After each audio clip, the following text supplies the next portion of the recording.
Good morning, ladies and gentlemen. It's really nice to see all of you because I think today the rain gods have been extremely helpful to all of us in not showering his blessings as we walked in. I'm sure he will because I think he's waiting for more people to come to start these things outside. Well, ladies and gentlemen, today we have come here at the Museum of Goa for a very, very important discussion as such with a very illustrious person who has, who has as much knowledge as many of us put together. Basically, I promote heritage, and we all look forward to gentlemen like him who are preserving the heritage for all of us. And just as I was, as I was coming today, we were having a discussion about the wonderful roads we have in Goa, which are giving us an image like we are on the moon. So I was asking him, what was the reason as such? And immediately he said that the lack of gutters on the side is the most important reason because the water is going under the road and is coming out. And then it struck me that what we are going to talk about is the same thing. It's about water coming into the houses and we having big flames. But I am not going to delve into his topic because this gentleman, Mr. Alinto Coelho, he's amazing. The first question that I have for Alinto, before anything, is that he's had an amazing journey in his life. He was born in Salset. He grew up in Mapsa, that is in Bardez. He studied in Farmagudi, that is in Ponda. He has got his father's house, which has come to him in Vasco, that is Mormugao, and he's staying in Tiswadi. He has conquered more lands than Albuquerque when he came over here. So, could you tell us something about this journey of yours? So, yes, my father was originally from Nagua, Berna, and my mother was from Benauli. This is the house. So, I was born in the very famous hospital of Hospicio in Margao, and after a couple of days, this was the first house I entered after being born. So, my grandfather used to work for the railways, so he built a house in Vasco because it became more convenient. And then my father was a professor in Sanjeev V college, so that brought me to Mapsa. And doing my engineering at Goa College of Engineering Farmagudi took me to Ponda. And the quest for home food made us visit a lot of homemade restaurant joints in and around Farmagudi. So I got a glimpse of a lot of heritage in Ponda, so to say. Well, that you traveled in 5 different talukas of Goa, I think we would all be very interested to know any particular taluka that really, interested you for any particular reason. Of course, the taluka is Sardesai has been my favorite, not because I was born there or my roots are from Sardesai, but Sardesai has stood up for most of the causes and the identities of Goa and Goans, right from the opinion poll to the Konkani language and as far as the heritage houses, mansion houses, ancestral houses, the South Salsette houses are much more elegant, much more bigger, elegant in terms of furniture, chandeliers, and there are many more to see in South Goa compared to other parts of Goa. So Salsette surely, and Salsette also has a very interesting topography. If you look along the coastline, you take for example Benauli. So between the residents, where the residential houses are concentrated, and the beach, there are fields. So that is like a buffer which has not allowed the type of development you see in Kalangur, where right from the beach are the residences and you see no open space. And those were apparently done deliberately because of, in case of any high tide or tidal waves, these fields would act as buffers. And you see it along the Sardesai coast. You also see part of it in Selna, you see part of it in Betal. So Sardesai has got that romantic setup, so to say. And the beaches of South are visited by, so it's not the crowded beaches which you see in Kalangur. Of course, Kolba is one where you see, but you find very less tourists coming, and so you feel more relaxed in being in such a space. So Sardesai surely is my favorite. Well, there are some friends of mine who have come from Salsette. He doesn't mean that your house is arrogant. They are beautiful. He corrected his thing later. He said something about flooding. And in my journey in Goa, I came across one place which I think is quite relevant over here, about the flooding part of it. I went to an island called as Ranyanche Zuen. There is an island in North Goa, in River Kolwadi, called as Ranyanche Zuen. Now, I went there 3-4 times. One of the most beautiful, and I think you all should go there during the Chaturthi time to visit over there. All the houses have got mezzanines on top. So, and I didn't notice that. And what Alinto Bob said about the flooding, it just triggered over here. Mr. Rane told me this, not the big Rane, the Rane is from there, that every year during monsoons, the island floods. The water comes up and the lower floors can't be used. So people use the mezzanine. So flooding is a very, very important part, and moisture in this particular thing. Anil, coming to you. You are an engineer. Now you have gone into restoration of all the houses in Goa. And what was that inspiration that you got to go into restoration rather than, you find engineers going in, on our hills and cutting off all the trees and all. What made you go for restoration as restoration? So my first house that I restored was of a friend of mine, who was studying with me in engineering college, and I got to know the family better. And then once we passed out and I was practicing, her father, Dr. Dizide Costafrias from Kandoni, he called me regarding some retaining walls and then some issues of demarcation of the tenants.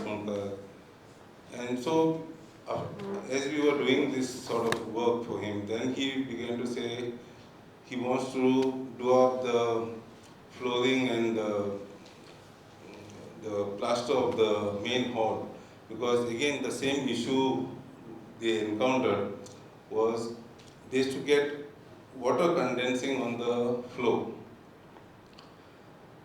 So, and the plinth of that house is almost 4 to 5 feet above ground level. So I did my own study and realized that this water, what used to happen was when it rains heavily, like it's been raining for the last 2 weeks, nothing is seen on the floor, because the atmospheric temperature and more or less the groundwater temperature is very close. It's not exactly the same, but it's quite close. But when it stops raining for a good 1 week, the atmospheric temperature is much higher than the groundwater. So through capillary action, this water tends to come along the backfilling of the plinth, which was basically soil. And old Goan houses didn't have concrete as the base layer of the ground floor. They had a lime mortar with red oxide finish. So water used to penetrate that, and then it had nowhere to go, so it should condense on the floor. So in fact, this family even had the problem was so much that we had to even they used to have to sweep off the water. So I did my own study, and then I realized we have to do the regular soldering, PCC. And then I also realized that the house is like it was originally a house with a courtyard, but now it was three-sided. So the courtyard was surrounded by the house on three sides. And the courtyard was just 6 inches below the plinth. So what was happening, entire water which came through the rain from the roofs went into the courtyard, went to the ground table and started flowing under the plinth into the area which is of lower, so where the plinth is higher, there the ground level was low. So in this parking, a lot of water was getting trapped under the house, and it escaped only through this. So there also what we finally did was we made sure that the water went away from the house, and we used it to recharge one of the wells. So this was my first experience, and then as we completed after the first room, and the owner was quite happy, and we eventually did the entire house, changed the flooring of the entire house, but we made sure that it was kept like red oxide flooring, so we put ceramic tiles which had the terracotta or red oxide look. We restored the furniture which was carved furniture which was also not in very good shape. So the inspiration came more because of the success of this restoration. It was my first job as doing restoration, and it straight away got published in one of the real estate magazines called Homes and Estates. So that was the turning point of getting more into restoration. And as I was doing restoration, I came out a lot of, so I used to find these straw strands in the walls which were actually used as reinforcement. Now we use steel. So then I started meeting very older masons who were in their 80s and carpenters to get an understanding of how these houses were built then. So that was how I got into restoration. Well, ladies and gentlemen, I have been in the hotel industry and I have worked in Mandovis, and I'm relating it to the to the information that has been given, wonderful information that has been given. It's regarding the seepage and of water. In Mandovis, we wanted to start one counter on the ground floor for Pastelaria, opposite the State Bank. We realized that the toilets were on the first floor. And then when we started to work, the door seal that was there started showing signs of drops of water. Now that was very bad. That was water that was coming down, and we had the toilet on top. So here we went, identified, toilet is the culprit, broke that, put a lot of waterproofing compounds and all, and sealed it. The problem continued. It was very shocking for us to realize that that was not the problem. What he said about that Razan that is there in the middle, that was not the case. But in this case, we realized that on the 5th floor was our accounts office, and on top of the accounts office there was a terrace where they had dumped all the old beds and all that. One of the beds had broken and it blocked the water pipe that was draining all the water out. And the water that was coming down on the ground floor was actually coming from the 6th floor through through the walls of the suites that were there, where governors and high dignitaries have stayed, went through without a single show anywhere and came out down. So sometimes the problem may be here, but the effects are seen somewhere else. Now coming back to Alinto, this gentleman is just not an engineer, he is not a restorer. I am sure many of you have had a brush with him on the media. He hosts some of the most fantastic photographs of the old mansions or the Indo-Portuguese houses, if I may call it that, on Facebook and quite a lot of them. So how did this thing start of photographing and putting it on media? So during the lockdown, I took a very risky decision of getting back into my own consultancy. I was associated with a developer. So amidst the height of the pandemic, I just put in my papers and I started an office, whatever. And then I started going back to all these clients which I had who had old houses. It so happened that there were, because of the pandemic, many WhatsApp groups were created for whatever reasons. So there was one gentleman who put in the group that he wants to do pelmets for his old one house in Navini. So I got in touch with him and I took a sample of a pelmet and then I took a picture of his house and I posted it on Facebook. I just posted it and I just put the name of the family in. It was just within 48 hours, another person who's known to me put a comment, "This is my mother's godmother's house." Then there was another reply to that comment that I used to stay in the neighborhood, I used to come meet you, where are you now? So there was a lot of, so that person had not been to this house for more than 30 years. But I realized that the image of the picture of the house has registered with her for the last 30 years, that she remembers it and she also expresses about it. So then I found a lot of cross communication happening with even people. Then I started tagging my family members or somebody else of the family. So the interaction was happening, and then people were appreciating their houses. Then they were sending me messages, friend requests, and asking me, why don't you come and see my house? So the pride to exhibit these Goan houses were there in every family, irrespective whether they were maintained well or not. All house owners, I say all, 100%, are proud to be owners of these heritage houses, despite the difficulties in maintenance or otherwise.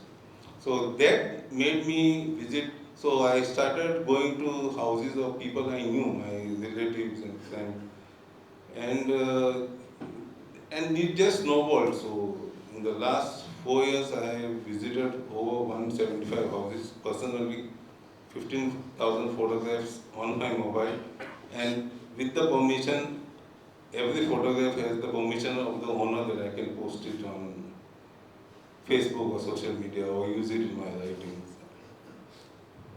So that's how it started out.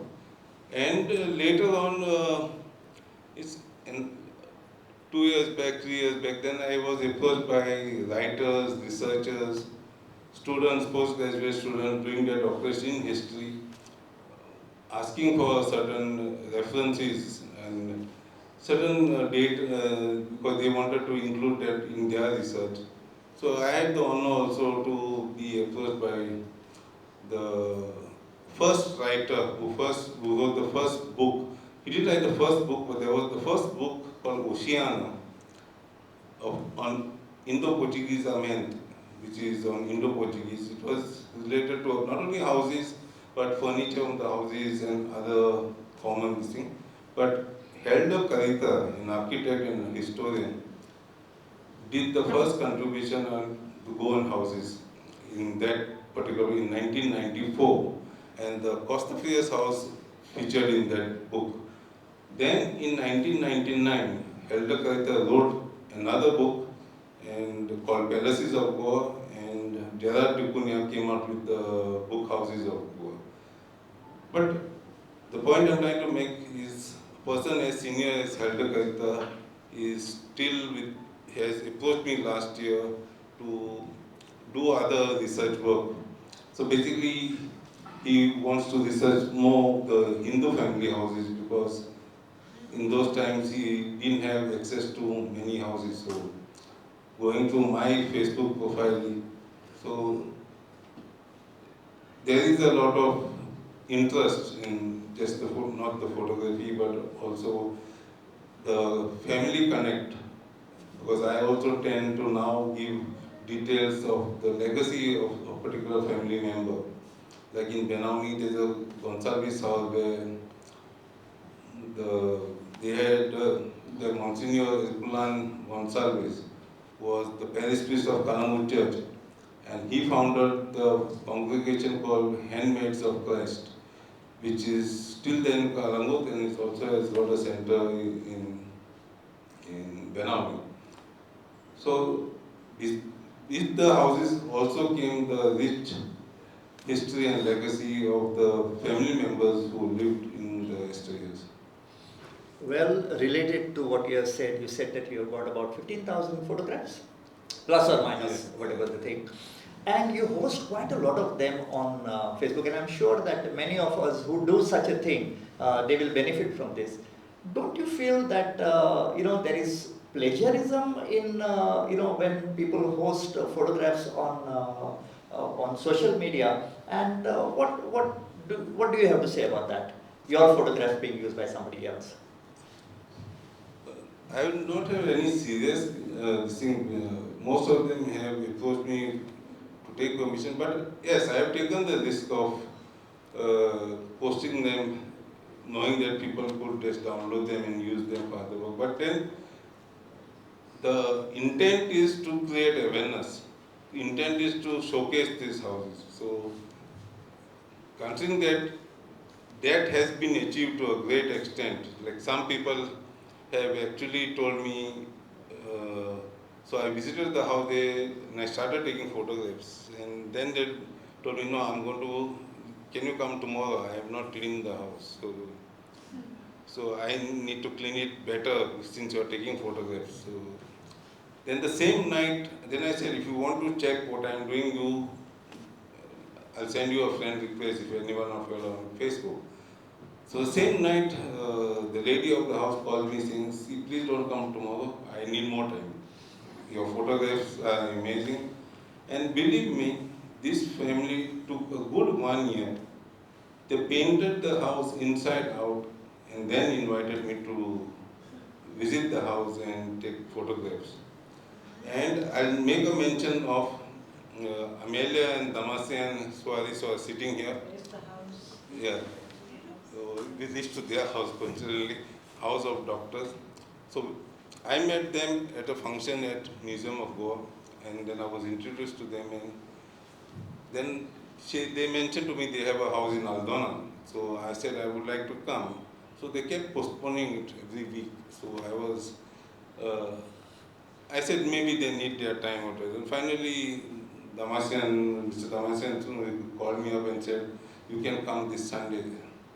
And to my amazement, when I went to the house, I found every candle stand had a candle lit in every room.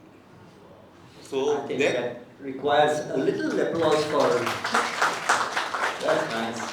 every vase had fresh flowers. So they made sure that I come and I see the best of the house.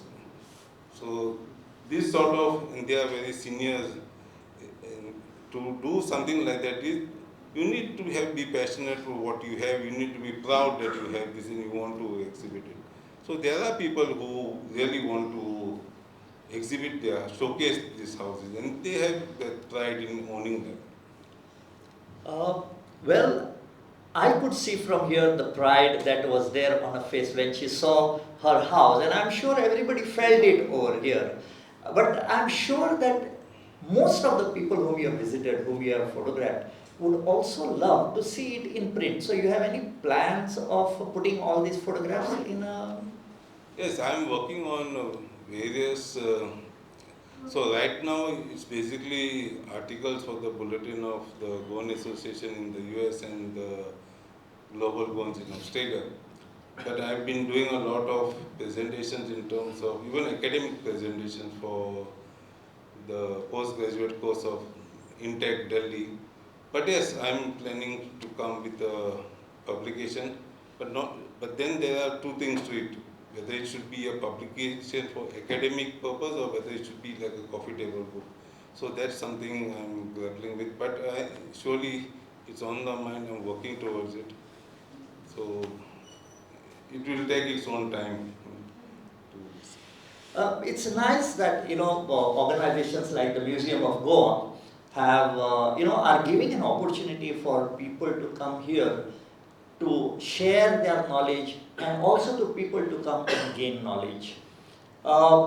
In fact, I am a botanist by education. That was the easiest subject I could pass through, so I took that. By profession, I was a signage maker. But by passion, I'm a heritage promoter. Now, why am I mentioning this here? It's very rare that organizations like Museum Goa are taking these things over here, and my journey started with a person by the name Dr. Subodh Kirkar. I'm sure you all know him. His two children are sitting down here. On the 40th anniversary of my alma mater, that is Dempe College, he gave a speech. And we were there in this time where we were very, involved with what was happening. And he said, don't let education make you follow a profession. He said, let it be passion to do whatever you want to do in life. So today I feel that what Alin Bab has just told us, basically it is passion. It is not what only the education that you have learnt in Farmagudi. Yeah, it is the passion, and it is more the recognition received by the people in terms of liking those posts and commenting and inviting me to see their houses. Some of them I have not even known, but then they send me up and then say I have a house so and so place. So at least 20 houses which I visited is by invitation. Most of these houses that we have, you all will agree, ladies and gentlemen, they are huge, they are amazing, they are unique. But the upkeep of these houses, it's an uphill task. What are the difficulties that you have faced whilst restoration or the people have faced in trying to maintain their houses? Unfortunately, the first difficulty, and if you cross this difficulty, you've done it. First difficulty is to get the family united to say, yes, we want to restore. That is the first difficulty. If you cross that path, then other things are much more easier. In terms of finances, yes, there are financial difficulties. But let me give you an example of, so people have tried to generate revenue through various means. And the first house, residential house, which was put to adaptive reuse, was the Pokero restaurant in Porvorim. More than 50 years back, we belonged to the Braganza family of Mapsa, and then Guinness Vegas took it over, and it was converted into a restaurant more than 50 years back. Then we have another example of the Kota mansion. The mansion stays as it is, and the property around the house is developed into a wedding venue, which was done 25 years back. So surely we need to think out of the box. And very recently, the EDC as recent as May has come up with a finance scheme for maintenance and development. So you can even build a swimming pool, but you have to confirm it. You have to give them also a proposal on how you are going to pay back the loan in terms of how you are going to generate, either converting into a homestay or museum or boutique resort or whatever. You need to give them a concrete proposal, like a business proposal. So, and people would say, why would I take guests in my house? But then people at the Figueredo house has been doing it. The Braganza Pereira in Chandor, they are doing. So they are staying in the house and they're still creating revenues. So the Braganza house is more popular doing photography, bridal photography. Then we have Omar Loyal Perez in Benawi who does these musical evenings in the house once in 2 months or whatever. And it's a chargeable. So he is creating that revenue. Dr. Wilson Fernandez in Betalpati has done a lot of Hindi movies or advertisements shot there. But he continues to live in the house. Then the Casa Menezes is in done converted into a homestay, but the family reside. The point I'm making are these examples where the family continues to reside in that house and they have parallelly opened it up to create revenue for the maintenance of these houses. There are others who have changed it altogether. So I was involved in a house in Pada which was converted into a boutique store. So that's now in that case the family does not stay in the house. So, but it's a win-win for all because the house eventually gets maintained. Well, in Goa we have got heritage. Now that's a general term. But this heritage is broken up into two parts. Tangible heritage, something that we can see, something what Alinto is trying his best to maintain, what you see behind. And there is an intangible heritage. Now, intangible heritage is wise sayings. And two of the sayings that are very apt when we talk about rejuvenation and reconstruction of what we have are, one says, Garan asa bara zota ambik magun khatam. I have got so many fields. I have 12 plows which are not enough to do that. Yet I am going out to that. Somewhere down the line, we have managed to overlook the heritage which somebody else is telling us it's there, and now we are rising up to that. And the following intangible heritage, or opari what we say, is Gaur Modun Mado. Our big bungalows are our mansions are being destroyed to create houses and high-rise buildings. I think they are very important. The next question that I have, I'll have to read it out because it's quite long. Alinto, you are a very sought after resource person, keynote speaker at different forums in Goa. Now recently in May 2024, you are invited to attend the International Colloquium on Manor Houses of Goa, Brazil and Portuguese held at Rio de Janeiro, Brazil, and by the Universidade de Vassouras and organized by Fundação Casa Rui Barbosa, Rio de Janeiro, Brazil, and Universidade Nova de Lisboa, Portugal. Could you share your experiences and knowledge that you gained, that you visited, that you seen over there and interacted with people? So it started with last year 2023 when this colloquium was held in Goa, and again Helder Carita was leading the Portuguese team and Ana Pessoa leading the Brazilian team. So Helder Carita got in touch with me because he wanted photographs for him and another researcher. So he knew that I could provide him those photographs. And as we were speaking and he also wanted permission to visit the houses in Chandor. So it started with introducing them, and then after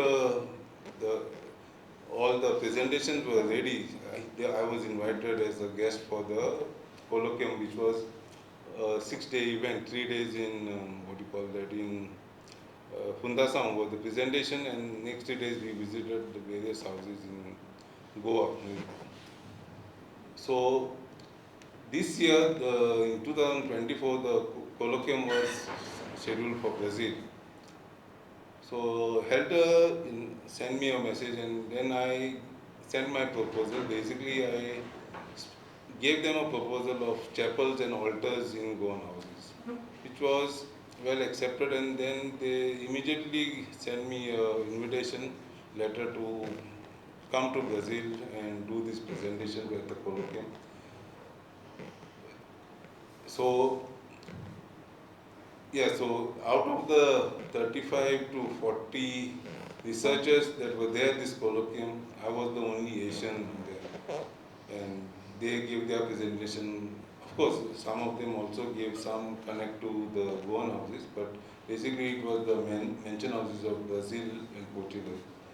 And so I got this opportunity since the colloquium was held in University of Basuras. We all gave our presentations there, and then we went and saw manor houses around Basuras.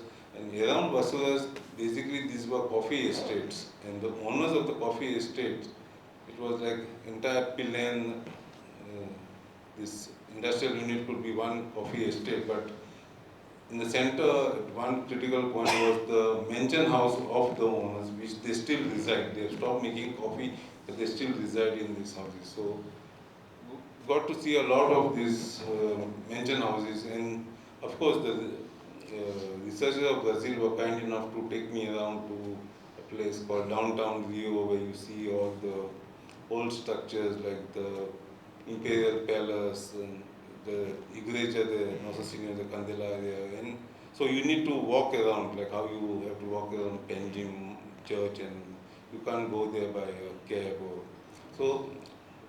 And then on my own, with their references, I went to other historic buildings to do a self-study. So one of their request was that you should see Brazil and Portugal through the eyes of a Goan and see what you find similar in Brazil that you have seen in Goa. So now I am working on with a researcher on Brazil on the methodologies used to construct these houses.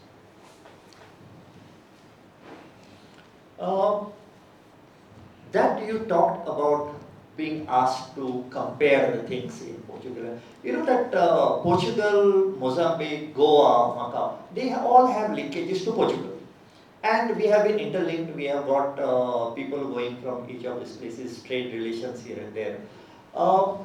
I'm sure your journey that you went in Brazil helped you to compare the structures here in Goa, the Indo-Portuguese structures here in Goa, and the mentions which you mentioned in Brazil. I mean, when we were having a talk, you also talked about the plantation houses in the plantation, big one. And I'm sure that it will be very interesting for the audience to understand the difference between not only the houses, but also the churches and chapels. As far as, in general, as far as the architecture or the interiors of the houses, there is no similarity whatsoever between the houses of Goa and the houses of Brazil. The mentioned houses at the coffee plantations, aesthetically they all look the same, but again, the Goan houses look much better, and we get in most Goan houses, which is not seen anywhere in the Brazilian houses, is the balcão, which is actually originated from Indian architecture and then expanded and aesthetically this thing by the architects, owners in Goa, but you don't see the furniture in the Brazilian houses is way different from the furniture we see here. In fact, I was interacting last year with, this year, beginning of this year, with architect Walter Rosa. He had come to Goa University for the lecture series. So he mentions that the furniture seen in Goan houses is not even seen in the houses of Portuguese. And to confirm that, I sent him an email with the photographs of some furniture of Goan houses. So next day, it was a 5-day lecture series. So next day he called me during the break and he asked his wife, he said, please convince this man. He does not believe. He sent the email to me yesterday. And she said, you don't see this furniture in the houses of the Portuguese, but you see them in museums of Portugal. And they have been taken from Goa to Portugal. Brazil has a totally different, their architecture of the buildings is more like the Portuguese buildings seen in Portugal and more of European. Like the public buildings which we see are more like what you see in Bombay, the VT station, and the furniture is also more European. Goa has this uniqueness because the furniture at least was done by the Hindu carpenters of Kunkoli and the Charis of Kunkoli and the Zo family from Uganda. Well, talking about carpentry and the use of wood, what about the materials? Now, see, when you go around this museum of Goa, you see a lot of media that has been used to portray art. Building a house is also an art. So when we look at Goan houses, we look at houses that are there in Brazil or in the plantations. Any particular thing that struck you about the materials that they used? In both cases, in Goa as well as in Brazil, what they did was they used the local materials and local skill sets like the carpenters, which I mentioned in Goa. But when it comes to like the cornices we have for the Goan houses are basically made in mud and lime mortar. The cornices of the Brazilian houses are made in wood. Now, Brazil having access to the Amazon forest had lot of timber, and one of the reasons the Portuguese stayed there was for timber trade. So you see a lot of timber use. So majority of the houses have wooden flooring. Even structurally, we use laterite stones or laterite rubble or even mud walls to build our houses. But there what they do is they have actually solid wooden columns, basically wooden trees which they cut into form of a rectangle, and those are wooden columns which are kept at a space of maybe 3 meters or more. And basically they also do bamboo mesh on both sides and then fill it up with bricks made of local clay and local soil. Here we use laterite, they use their local mud, and they had a lot of sustainable, which we also did, but they used to use the mud used for excavation, and which they got the mud, they used to on site convert them into bricks. And once you reach the top, again the columns would have wooden beams, on wood would rest the roof, again with a bamboo grid, because of, so they use at least 30 to 40% more wood compared to the Goan houses. And the local stone, so churches you see, they look similar to what you see in Bombay, the British station, but they use the hard stone, which is the basaltic stone available there. But we have used laterite, and we have used for churches, we have used the basin stone which came from Vashi. Okay. So local material is the key, and local artisans which they have. So there is no similarity whatsoever in Goan and Brazilian houses in terms of architecture, interiors, because Brazil, I think more they copied or they think the European, because that was easily available. But even speaking to a very senior researcher, he said even the churches were built by the religious orders. They came with proper plans, and they had to send a copy of the plan to the Vatican for permission, just to inform. So the plan which they came originally was not the final thing that was built. So they kept adapting the original plan to local conditions and the skill sets of the nations, and you then got a final product which was totally different from the original. One thing I'll pick up, you said that nothing is common, but one thing is common, in both the places is local artisans. And I think when you ask people here, when they need to maintain their houses today here in Goa, that local artisan seems to be a very extinct type of a creature. So how do you overcome that?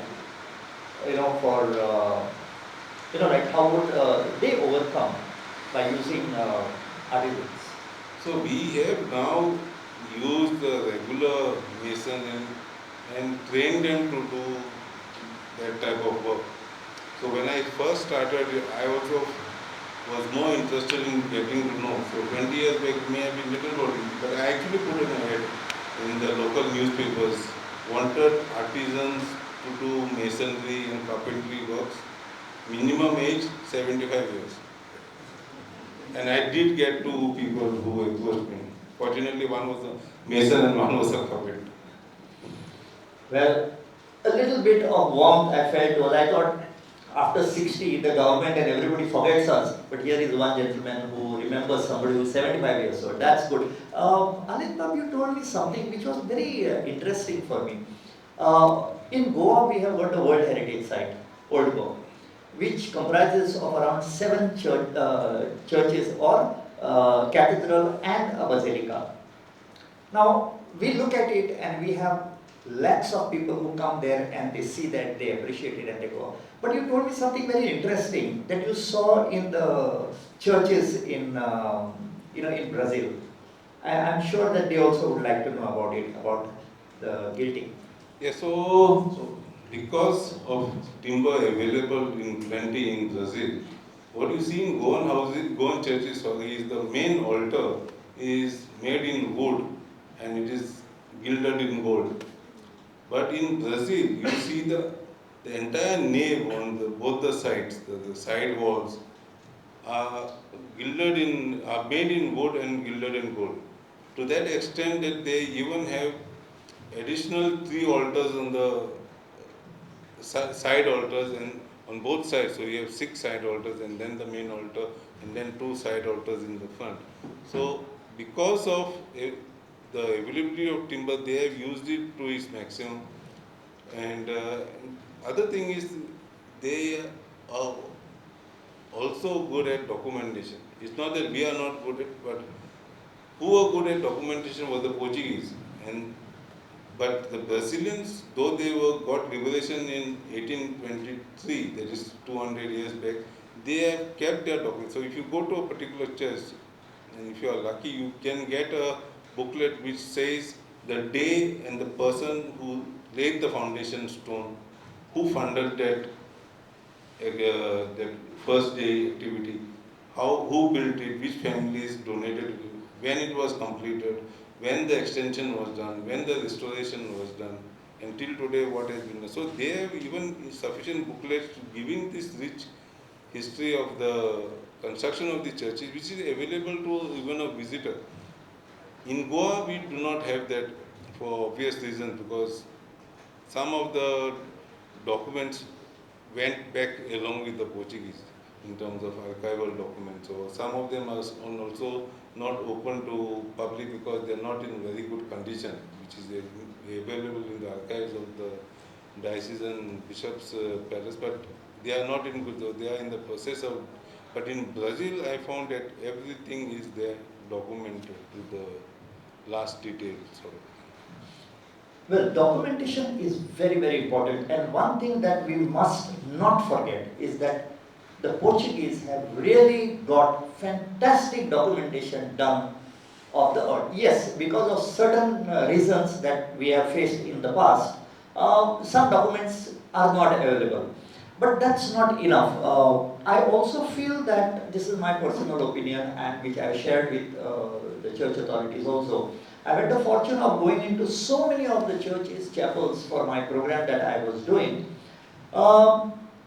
I find something, there is a need for individuals, like all of us here, not waiting for any organization or the church to document certain things. And I have shared this with Alinto here. When I have taken VVIPs to Old Goa or to any of the churches, we have got some of the fascinating churches and chapels in Goa. The sad part of it is, people are not able to identify the very icons which are displayed over there of saints and things. So there is a need, because when you take and then you say something, then you give some wrong information which is not. So documentation of this is very, very important. Now I'm going to go a little bit away from this, but related to this topic. Mahabharata, there was a war of Mahabharata, and it all started because of land, where Duryodhana said that I am not ready to give land that will stand on top of the tip of the needle to my brothers. And then the entire thing started, the entire game. Now Goa is facing something similar with the land. most of the old houses that are there, they are facing two types of difficulties. I will not say anything else, I'll use the word difficulties. One is people are handing over this richness of Goa to people who are not from Goa. And interestingly, they are maintaining it. While the other side is that people are taking over houses without the owners coming to know. Now, how far can this be said as a growing trend, controlled trend, or is something that we are lacking that we should stop this particular thing? See, it again comes down to my original difficulty of family unity. So the reason they are selling is the family is not united to say or let go of this part, because you cannot divide it exactly into four quarters or partition in three people. So you need somebody has to give, somebody has to. But the easiest way to get to that is you sell and liquidate the amount you receive. That can be divided equally. So again, it comes to that. And there are cases also where which is also very sad, where, because everybody talks about going abroad with the Portuguese passport. So we have an open invite with the Portuguese passport, but we don't have the expertise to perform in the European Union. So and I know this because I know several people who have done this. So they go there because they have it is easily accessible. You can get a Portuguese passport, you go there. But if you didn't have the Portuguese passport, they would have to go on their own merit, and that would be difficult for most of them. So they end up there, and then they find it difficult to sustain because they don't have. So they end up selling the assets in Goa to live their day-to-day life. So which is also not very healthy. So and then with real estate just booming, and then with the concept of giving it to the highest bidder, you tend to sell it to anybody, because even if a Goan is interested and somebody is paying you 10% more, you give it to somebody who's giving you more. You will not be loyal to yourself by selling it for 10% less to another fellow Goan. You know, Goa today is now, coming up with a new concept of tourism beyond beaches. They are looking at the hinterland for this. And for this, they're coming up with policies, they're coming up with schemes. Is there any scheme, either by any government body or tourism, that is offered to the people, which you mentioned one, but is that something that they can use the funding for the upkeep of the house? The EDC loan surely can, in terms of, but again, you have to convert it into like a business entity. It creates. Here, I would suggest something recently which was announced in the budget also, but it was nothing to do with heritage. We need to create a heritage fund where companies or even individuals could contribute as a CSR and get a rebate into that fund, and then that fund could be allotted to uh, various institutes, like maybe the churches, temples, or even individual houses, to get that funding to, like for example, the Sarah Fernandez house in Shandor is one of the most historic houses, one of the most oldest. But they don't have though they charge a fee for visitors, they don't have the access to funding to maintain the house for the next even 10 years. So, and these houses have great legacy, great history. So, some sort of private participation from, not, it's just not that the government needs to do, because corporates have this CSR, banks have it, they can put an X amount, 2% of their profits, whatever, get that rebate, and then you create a sort of a heritage fund. So something like that, something bigger has to be done to, because these houses are just collapsing by the year. You see 1, 2, 3 going every year. Is corporate CSR covering, heritage as such, or there is a need for the government to put a policy? They have to put a policy. It's not there. Recently, they have put some sort of policy where CSR contributes. last budget related to, I don't know, the startups or some educational thing, but it is something it will necessary. No, they have done it for employment. So what they say is, if the government will, once you graduate, will give you 5,000 stipend per year, and the company has to also pay, but that expenditure of the 5,000 for this graduate to get intern trained as an intern goes as a CSR contribution. So if it can be done to that extent, it can be surely done for not only in Goa. Probably heritage structures are crying all across the country. Well, I am of a personal opinion that the biggest speed breaker that we got, in certain aspects of our customs that have been here in my country also, not only in Goa, was education. Education is very, very important. And we all know that a few or a century and many decades back, there were certain classes of people who were not allowed to come, and get educated. Once that barrier was broken, people had access to education. Now that is where, this is my way of thinking. Possibly I may be right, I may be wrong. Now what happened was a lot of problem happened in the preservation of the original culture of the land. Those people who had professional trades, carpenters, smiths, whoever were the goldsmiths, they put their children to education, which was very right, and yes. But somewhere we forgot that, we should also teach our children the trade, which would get lost. Today, most of the trades that were there, the traditional occupations that were there, our children are feeling below their dignity to even talk about it. Forget about, going into that particular thing. And that vacuum that has been created is filled up with people from other states. I don't blame them, vacuums are meant to be filled. We have Rajasthanis, Oriyas, Biharis who have come here, and today there is nothing that was Goan that is Goan right now. Even a Goan is not a Goan. Today everybody who stays here for 10 years says is a Goan. But that original Goans, you find them all over the place, thing. But there are certain aspects of Goa that have been taken to the world, not only by you, Alinto, and many of the people who are involved in this, but in a media where we are losing our originality of the brain. We depend too much on that Google Baba, okay, the mobiles, and the tourists that are coming into Goa, which are almost 5 times more than the resident population. We are having 80 lakhs, that was the last figure that we had, of people coming annually into Goa, vis-a-vis 14 lakh, 14 lakh 80,000 people in Goa. Now the new census is yet to come.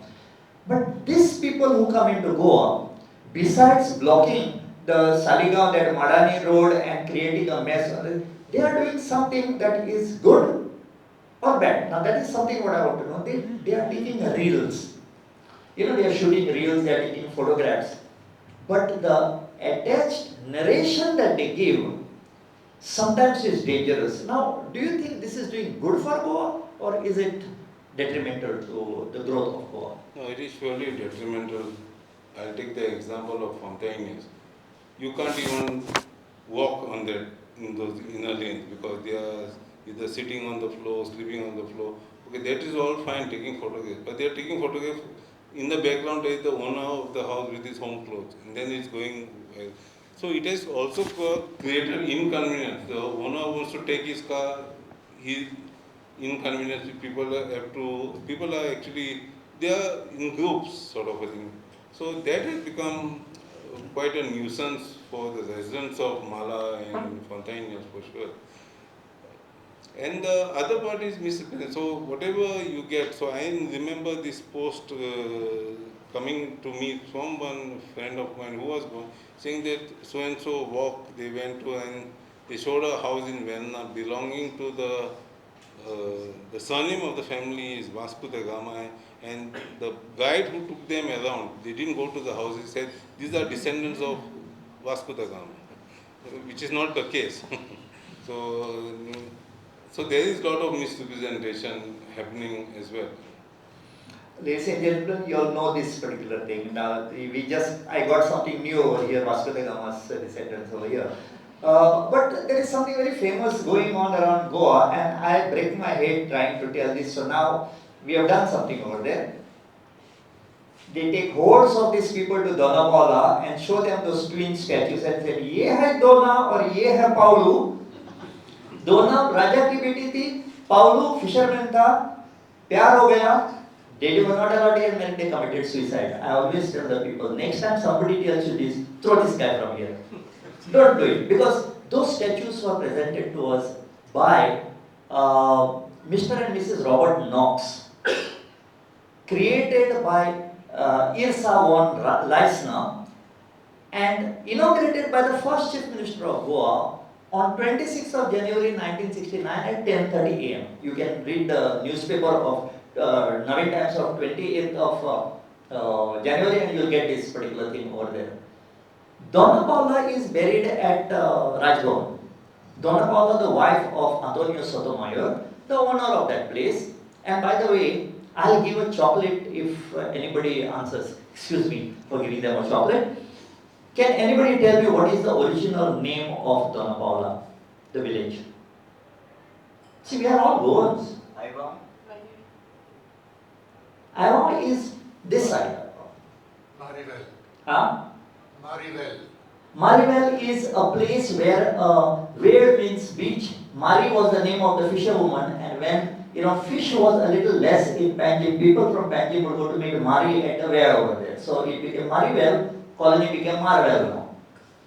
What is the original name of Donna Paula? See, let's make it a little interesting. It can't be just two people talking and chocolate, 100% I'll give you a chocolate. I have, don't worry. Please show. Huh? Could you show? What is it, chocolate? Chocolate. Oh, yeah. Not a bad idea.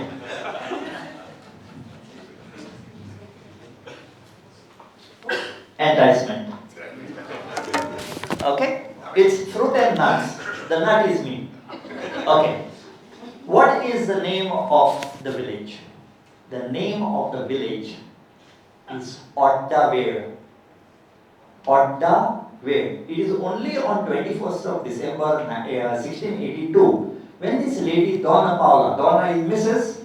Paula, I don't have to tell you this, but I have to mention this again and again to other people. Her name, Donna Paula Amarali Menezes y Antonio Sotomayor. That's her name. She is buried over there. When she died, that name was changed. What is this Oddaware? Where is the beach? Odda is Urdu. Odda. They are all coves, they are not beaches. So the village having these small coves is called as Oddaware. Thank you very much for the chocolate. Okay. Okay. Now, you mentioned about somebody talking about this house being descendants of. Now we have got a lot of these heritage walks that have mushroomed up now. You feel that most of them are doing justice to Goa and their narrations authentic, or you have your doubts? I have my doubts. No, some are doing it, but there are quite a few who don't have authentic information. So what they do is they basically attend one walk conducted by somebody, and then they send those people to send their trainees to attend those walks. So it is like more like a dam charade. So what they hear and then they pass on is not the final this thing. So there are complaints also from the house owners saying that we had got so and so people, they came and they told something else about this house, and they also wanted to confirm. Like you have this, above the cornice you have this country tiles, just 2 layers or 3 layers, which is seen. So he took me to his house, he said, I have only 2.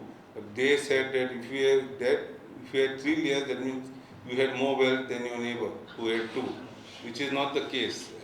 At least the wealth part and status was based on the height of the plinth.